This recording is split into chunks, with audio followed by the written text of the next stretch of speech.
신약성경 마태복음 22장 1절에서 14절까지의 말씀입니다.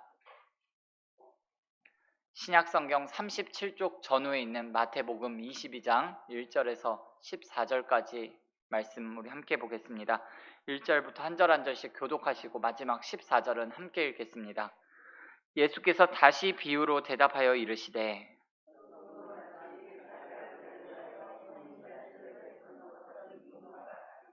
그 종들을 보내어 그 청한 사람들을 혼인잔치에 오라 하였더니 오기를 싫어하거늘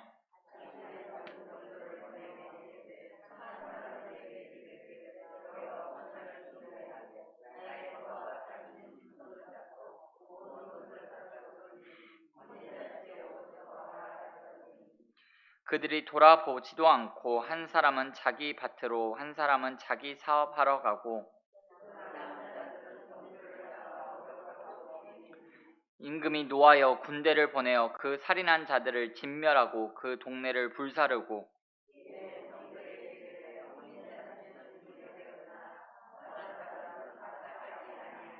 네거리 길에 가서 사람을 만나는 대로 혼인잔치에 청하여 오라 한대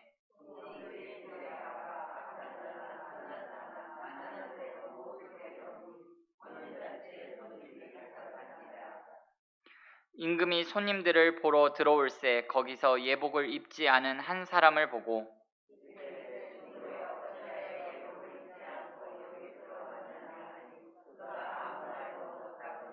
임금이 사환들에게 말하되 그 손발을 묶어 바깥 어두운 데에 내던지라 거기서 슬피 울며 이를 갈게 되리라 하니라. 청함을 받은 자는 많되 택함을 입은 자는 적으니라. 아멘. 잠시 기도하겠습니다. 좋으신 아버지 하나님 은혜와 사랑을 진심으로 감사합니다. 오늘 우리에게 귀한 하루를 허락하여 주시고 하루의 첫 시간을 함께 모여 예배하고 찬양하고 기도하게 하신 은혜와 사랑을 감사를 드립니다. 하나님 아버지, 오늘도 마태복음 22장을 통하여서 우리에게 꼭 들려주고 싶어 하시는 하나님의 말씀이 들려질 수 있도록 은혜를 베풀어 주시옵소서. 마태가 만난 그 예수님을 우리 또한 만날 수 있도록 은혜를 더하여 주시고 혼인잔치 이 비유를 통하여서 하나님 우리에게 이 시대를 살아가는 우리에게 하나님 알게 하시고 깨닫게 하시는 하나님의 은혜가 우리 가운데 부음받게 하여 주시옵소서. 아버지 하나님 부어진 은혜와 사랑을 세상 가운데 또한 내 주변에 있는 내 가족과 하나님께서 오늘 하루 내 발걸음을 옮기시는 그 자리자리마다 하나님 그 은혜와 사랑을 흘려보낼 수 있도록 하나님 우리를 도우시고 인도하여 주시옵소서. 아버지 하나님 우리 교회 가운데 있는 믿음의 사업장들과 기업들을 주께서 붙잡아 주시기를 원합니다. 경제는 정말 어렵고 힘들다라고 말하는 이때에 하나님께서 세워주신 기업과 사업장이오니 하나님 귀한 기업과 사업장들을 통하여서 하나님의 나라가 이 땅 가운데 확장되어지게 도와주시고 하나님 저들의 소득을 하나님께서 지켜보아여 주시고 남들은 안 된다 어렵다라고 말하는 이때에 더욱더 하나님 정말 이 땅 사람들이 깜짝 놀랄 만한 하나님 기업들과 사업들이 일어날 수 있도록 은혜를 베풀어 주시옵소서. 하나님 정말 쓰고 또 만나는 사람들마다 하나님 저들 꼭 만나야 할 사람들을 만나게 하시고 만나지 말아야 할 사람들은 피해가는 은혜가 있게 하여 주시옵소서. 동일한 은혜가 이 새벽에 함께 예배하며 함께 기도하는 우리 새벽 기도자들의 삶 가운데 임하기를 원합니다. 아버지 하나님께서 푸른 초장 실만한 물가로 인도하여 주시고 때를 따라 돕는 은혜도 주시고 기도하고 간구하는 제목보다 더 넘치도록 능히 일하실 하나님을 바라보며 오늘 하루도 그 하나님을 기대하는 믿음 갖고 살아갈 수 있도록 은혜를 더하여 주시옵소서. 감사드리며 예수님의 이름으로 기도드리옵나이다. 아멘. 오늘 읽으신 마태복음 22장을 중심으로 특권은 없습니다. 이와 같은 제목으로 잠시 하나님의 말씀을 나누도록 하겠습니다. 예수님께서는 마태복음 21장에서 어린 나귀를 타시고 예루살렘으로 입성하셨습니다. 그리고 그곳에서 성전 안에서 매매하는 자들을 다 내쫓으시고 그리고 돈 바꾸어 주는 사람들의 상을 뒤엎으시고 비둘기 파는 사람들의 의자를 둘러 엎어버리셨습니다. 그리고 열매는 없고 잎만 무성한 무화과 나무를 저주하셨습니다. 이것은 열매는 없는 유대 지도자들과 유대인들에게 심판이 내릴 것이라는 것을 경고하신 말씀이었습니다. 그런 예수님의 모습을 본 유대인 종교 지도자들이 예수님께 무슨 권위로 너가 이런 일을 하느냐라고 따져 물었습니다. 그 항의에 대해서 예수님께서 3가지 비유를 들어서 그들의 항의를 반박하시고 그 유대 종교 지도자들의 불순종과 완악함에 대해서 지적하셨습니다. 첫 번째 비유는 2 아들의 비유이고, 2번째 비유는 포도원 농부의 비유이고, 그리고 3번째 비유는 오늘 우리가 읽은 본문 말씀인 혼인잔치의 비유에 대한 말씀입니다. 내용은 이렇습니다. 임금이 혼인잔치를 베풀었습니다. 이 혼인잔치는요 2번의 초대로 이루어졌습니다. 임금은 잔치를 열 날짜를 정하고 초대할 사람들을 정한 다음에 종들을 보내서 그날에 올 수 있는지 확인을 했습니다. 그래서 참석할 사람들의 숫자를 먼저 파악하고 나서 그 수에 알맞은 양의 음식을 준비했습니다. 그리고 잔치 당일에 주인은 다시 종들을 보내어서 초대한 사람들에게 음식이 다 준비되었으니까 이제 잔치에 오라고 사람들을 초대했습니다. 초대받은 사람들이 당연히 와야 하는데 오기 싫다는 거예요. 이것은 초대한 사람들에 대한 아주 심한 모욕이었습니다. 임금은 다시 한번 종들을 그 초대한 사람들에게 보냅니다. 잔치를 아주 성대하고 풍성하게 준비했으니 꼭 오시라고 전했습니다. 그런데 초대한 사람들은 처음보다 더 심한 반응을 보였습니다. 그들이 돌아보지도 않고 한 사람은 밭으로 가고 다른 한 사람은 사업하러 갔다고 했습니다. 이 초대받은 사람들이 임금을 완전히 무시한 거예요. 그것뿐만 아니라 심지어 어떤 사람들은 종들을 잡아 모욕하고 죽이기까지 했습니다. 여러분, 예수님께서 이런 비유를 왜 이야기하고 계시나요? 유대 종교 지도자들이 예수님에게 내가 무슨 권위로 성전을 더럽히고 무화과 나무를 저주하느냐 라고 질문하고 따지는 데에 대한 대답으로 예수님께서 하시는 말씀입니다. 2 아들의 비유와 포도원 농부의 비유, 그리고 혼인잔치 비유에 공통적으로 들어가 있는 개념이 뭐냐 하면 바로 반전, 역전입니다. 맏아들은 밭에 가겠다 말은 했는데 말만 하고 안 갔습니다.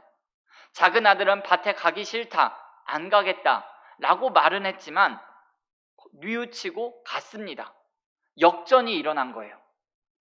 포도원 농부들은 주인이 열매를 받으려고 보낸 종들을 죽이고 심지어 주인의 아들까지 죽이었습니다. 그래서 포도원이 마치 자기네들 것이 될 줄만은 알았는데 결국 어떻게 되었나요? 그 악한 자들은 진멸하고 포도원은 제때 열매를 바칠 만한 다른 농부들에게 가게 됩니다. 반전이 일어났습니다. 그리고 오늘 혼인잔치 비유에서 임금에게 초대받은 사람들은 임금의 초대를 거부하고 임금의 종들까지 모욕하고 죽였습니다. 그 결과로 그들은 진멸당하고 그 동네까지도 불타버렸습니다.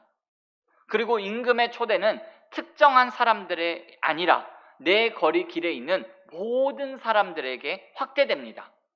처음에는 정식으로 초대받은 사람들이 잔치의 초대를 참석하기를 거절했기 때문에 임금의 잔치는 모든 사람에게 열린 문이 되었습니다. 대반전, 대역전이 일어났습니다. 여러분, 오늘 이 혼인잔치 비유에서 처음에 초대를 거절했던 사람은 누구를 말하는 건가요? 제사장들과 서기관들과 유대 교권주의자들을 가리키는 말입니다. 그리고 잔치에 참석했던 사람들은 그 당시에 죄인으로 여겨졌던 사람들과 이방인을 가리키는 말입니다. 예수님께서 이런 비유를 통해서 유대 종교 지도자들을 책망하시고 심판하시는 것을 볼 수가 있습니다. 예수님께서 얼마나 특권의식을 싫어하시는지 알 수 있습니다. 예수님께서 얼마나 형식주의와 교만을 싫어하시는지 알 수 있습니다. 예수님께서 얼마나 사람 차별하고 갑질하는 것을 싫어하는지 모릅니다.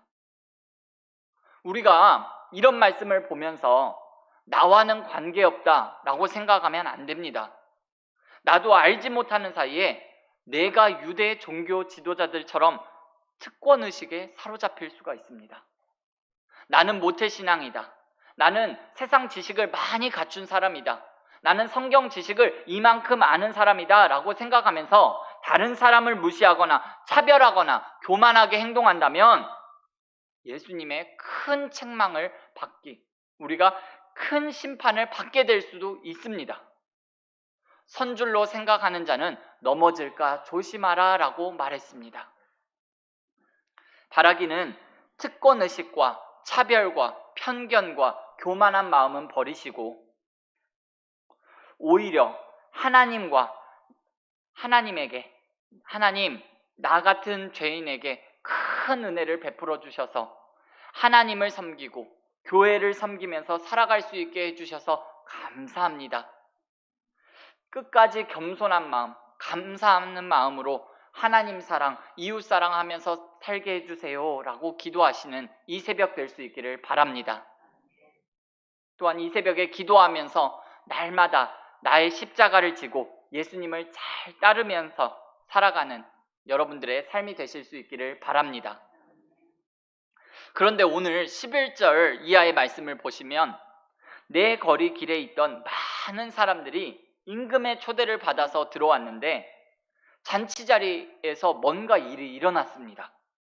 임금이 손님들을 보러 올새 거기서 예복을 입지 않은 한 사람을 봤다고 했습니다. 임금이 그 사람에게 묻습니다. 친구여, 어찌하여 예복을 입지 않고 여기 들어왔느냐? 그런데 그 사람이 아무 대답도 하지 못했습니다. 여러분, 얼핏 생각하면 이게 좀 이상합니다. 길에서 갑자기 초대를 받았는데 예복을 입지 않은 것이 당연한 거 아니냐라고 생각할 수 있습니다. 그런데 또 한편으로 생각해 보시면 길에서 초대받은 사람이 이 사람 혼자가 아니라 다른 사람들도 다 길에서 초대를 받고 온 건데 그런데도 다른 사람들은 다 예복을 입고 있는데 이 한 사람만 지금 예복을 입고 있지 않습니다. 고대 이스라엘 왕궁에는 왕궁을 찾아온 사람들에게 나누어주는 예복이 있었다고 합니다. 일종의 방문자용 유니폼이 있었다고 합니다. 요즘으로 말하면 대통령실에 들어가면서 방문자용 명찰을 나누어주고 그 명찰을 다 달아야지만이 들어갈 수 있다는 거예요. 거리에서 초대받은 사람 중에 이 사람만 예복을 입지 않은 것은 그 사람이 지급해준 예복을 입지 않았다는 거예요. 그것은 무슨 의미냐 하면 초대한 임금을 무시한 거예요. 그래서 이 사람이 어떻게 되나요? 임금이 사환들에게 말하되 그 손발을 묶어 바깥 어두운 데에 내던지라. 거기서 슬피 울며 이를 갈게 되리라 하니라. 청함을 받은 자는 많되 택함을 입은 자는 적으니라. 왕궁잔치에 들어왔으니까 이제 다 끝난 줄 알았는데 다시 한번 반전이 일어납니다. 여러분, 하나님의 잔치에 들어가는 유일한 조건은 예수 그리스도의 예복을 입는 것입니다. 유대 종교 지도자들은 하나님의 잔치에 자기의 능력, 자기의 노력으로 들어갈 수 있다라고 생각했습니다. 그러나 하나님께서 베푸시는 잔치는 하나님의 힘을 덧입어야 들어갈 수 있습니다. 그렇기 때문에 하나님께서 주시는 예복을 입어야 합니다. 오늘도 예수 그리스도로 옷 입는 저와 여러분들이 다 되시기를 예수님의 이름으로 축복합니다.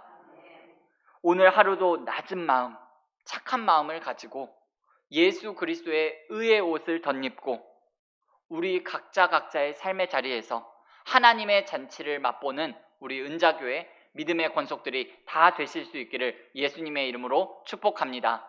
기도하시겠습니다. 사랑의 아버지 하나님, 은혜와 사랑을 다시 한번 감사를 드립니다. 오늘 마태복음 22장 말씀을 통하여서 특권은 없다, 이와 같은 말씀으로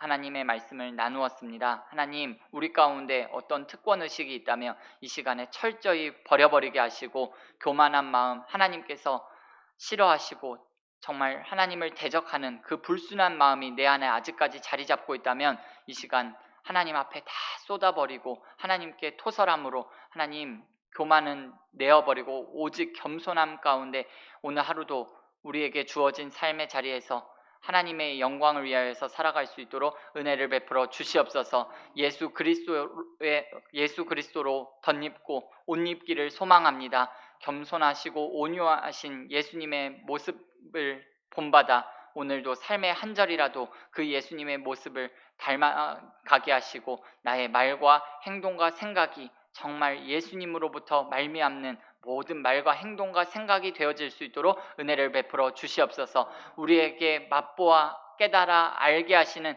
하나님의 작은 잔치에 우리도 참여하게 도와주시고 아버지 하나님 이 땅에서도 하나님의 잔치를 맛보아 알게 하시며 아버지 하나님 저 천국에서 정말 영원한 잔치를 맛보는 그 순간까지 이 땅에서의 나그네 삶, 청지기의 삶을 묵묵하게 잘 감당해 나가는 우리의 삶이 되어질 수 있도록 은혜를 베풀어 주시옵소서. 감사드리며 예수님의 이름으로 기도드립니다. 아멘.